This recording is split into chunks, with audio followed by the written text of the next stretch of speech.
Bonjour à tous et bonjour à toutes. Aujourd'hui, je voulais vous partager un livre que j'ai découvert en début d'année. Il s'agit de La rencontre de Charles Pépin. Charles Pépin qui est un philosophe et romancier. Il a déjà écrit Les vertus de l'échec et la confiance en soi. Dans ce livre, La rencontre, Charles Pépin nous parle de la rencontre à différents niveaux, qu'elle soit professionnelle, amoureuse ou personnelle. Comment les liens vont pouvoir se tisser, se, se créer et peut-être aussi se défaire. Il est extrêmement riche en liens à nouveau avec l'art. Il fait beaucoup d'allers-retours en fait avec le cinéma, la peinture, la littérature. Donc je trouve que c'est vraiment un livre assez passionnant que j'aurais d'ailleurs adoré écrire. Voilà, et je voulais vous partager un petit extrait.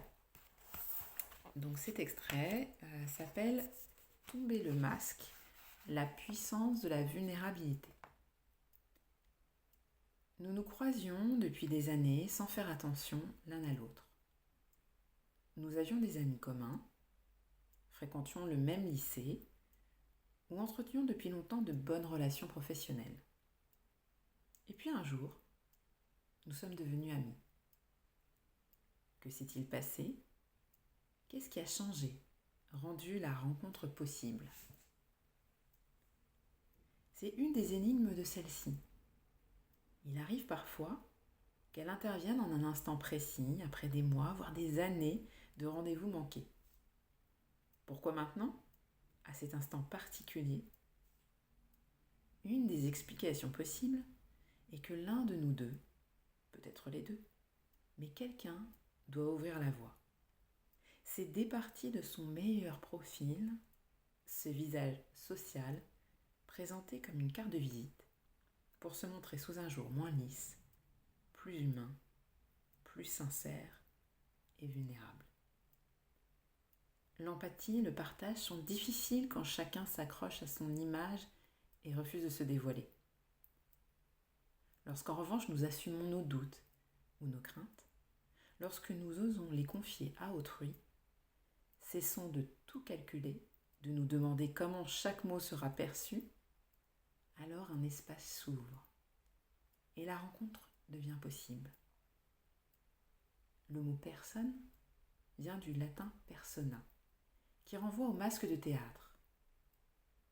Selon cette étymologie, être une personne signifierait moins être un individu singulier doué de sa propre subjectivité, comme on l'entend aujourd'hui, que correspondre à son image sociale, bien jouer son rôle sur la scène de la société. Or, c'est précisément ce qui entrave la possibilité de la rencontre. Si chacun suit scrupuleusement sa partition, s'applique à tenir son rôle, il n'y a pas de place pour la surprise ou l'empathie. Mais quand tombe le masque, la persona, la véritable personne peut apparaître, en se montrant vulnérable, ou plutôt en cessant de masquer sa sensibilité. On permet à l'autre de nous atteindre, on devient intéressant, touchant. Il suffit parfois de se détacher du social pour s'attacher aux autres. Voilà, c'était le petit extrait que je voulais vous partager sur ce masque social que l'on porte et qui parfois entrave les rencontres. Voilà. Bah écoutez, en tout cas, j'espère que cet extrait vous aura plu et vous aura donné envie de découvrir ce livre qui, moi, effectivement, a beaucoup résonné et m'a plu. N'hésitez pas à me mettre un commentaire si vous le souhaitez et à partager vos avis sur ce livre. Je vous souhaite d'ores et déjà une belle journée et je vous dis à très bientôt. Au revoir.